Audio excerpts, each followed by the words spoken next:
नमस्कार दर्शक बंधु मु प्रशांत आपण को पुणी थे स्वागत करुच्ची आउ एक नुआ वीडियो रे।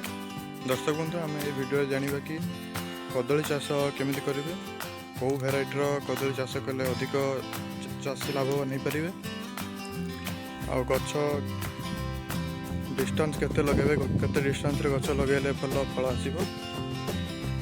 तो वीडियो प्रथम शेष में देखंतु।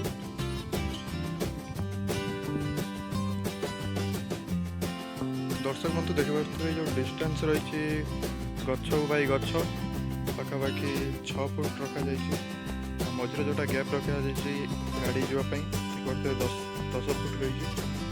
आपड़ ये 10 फुट रे छाड़ रखिले आप गाड़ी फाड़ी जावासा कर हल कर घास उठला केते मात्रा कदली गछ लगा पाखापाखि 2 एकर जगह कदली लगा देखिए स्प्रिंकलर सिस्टम लगा गछ मुहर पानी फाड़ी बेसी वेस्ट नापी स्प्रिंकलर सिस्टम लगा